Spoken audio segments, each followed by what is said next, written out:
en dónde estaba Jesús los 3 días entre su muerte y resurrección?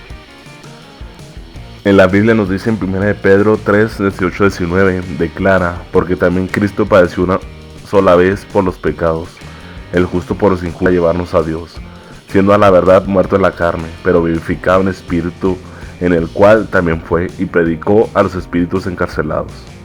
La frase en espíritu en el versículo 18 tiene exactamente la misma estructura de la frase en la carne, de manera que parece mejor relacionar la palabra espíritu a la misma esfera de la palabra carne. La carne y el espíritu son la carne y el espíritu de Cristo. Las palabras pero vivificado en espíritu apuntan al hecho de que al llevar Cristo el pecado y la muerte produjo la separación de su espíritu humano.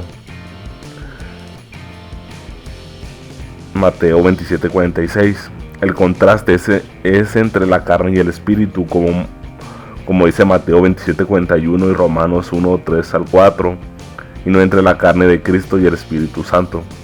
Cuando se completó la expiación de Cristo por el pecado, su espíritu reanudó el compañerismo que había sido quebrantado. En 1 de Pedro 3:18-22 describe un vínculo necesario entre el sufrimiento de Cristo, versículo 18, y su glorificación, versículo 22. Solamente Pedro da información específica acerca de lo que sucedió entre estos dos eventos. La palabra predicó, versículo 19, no es la palabra usual para describir la predicación del Evangelio en el Nuevo Testamento. Esta literalmente significa anunciar un mensaje. Jesús sufrió y murió en la cruz. Su cuerpo fue llevado a la muerte y su espíritu murió cuando fue hecho pecado. Pero su espíritu fue vivificado y lo rindió al Padre. De acuerdo con Pedro, en algún momento entre su muerte y resurrección, Jesús hizo una proclamación especial a los espíritus encarcelados. Para comenzar, Pedro se refería a la gente como personas y no espíritus, 3:20. En el Nuevo Testamento, la palabra espíritus es utilizada para describir ángeles o demonios, no seres humanos. Y el versículo 22 parece corroborar este significado. Además, en ningún lugar de la Biblia se nos dice que Jesús visitó el infierno, Hechos 2:31. Dice que el que fue al Hades, pero el Hades no es el infierno. En el original del griego, la palabra Hades se refiere a la esfera de la muerte, un lugar temporal. Ellos esperan la resurrección. Apocalipsis 20, del 11 al 15, versiones de habla inglesa y la nueva versión internacional dan una clara distinción entre las dos. El infierno es el lugar permanente y final de juicio para los perdidos. El Hades es un lugar temporal.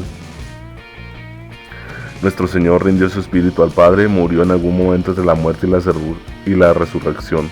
Visitó la esfera de la muerte, donde pronunció un mensaje a los seres espirituales, probablemente ángeles caídos. Vea Judas 6, quienes fueron de alguna manera relacionados al periodo anterior al diluvio en el tiempo de Noé.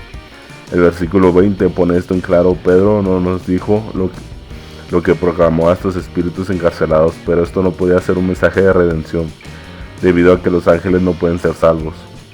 Hebreos 2:16 fue probablemente una declaración de victoria sobre Satanás y sus huestes. 1 de Pedro 3:22, Colosenses 2:15, Efesios 4 del 8 a 10.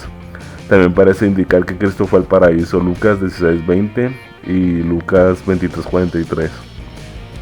Y llevó al cielo a todos aquellos que habían creído en él previo a su muerte. Este pasaje nos da una gran cantidad de detalles acerca de lo que ocurrió, pero la mayoría de los estudiosos de la Biblia concuerdan en que eso es lo que quiere decir con que llevó cautiva la cautividad.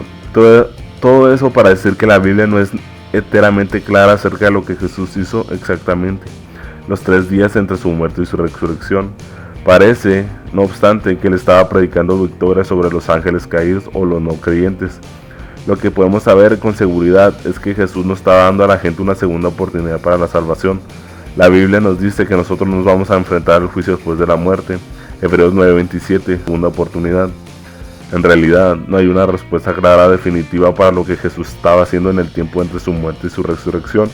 Tal vez este es uno de los misterios que vamos a entender cuando alcancemos la gloria.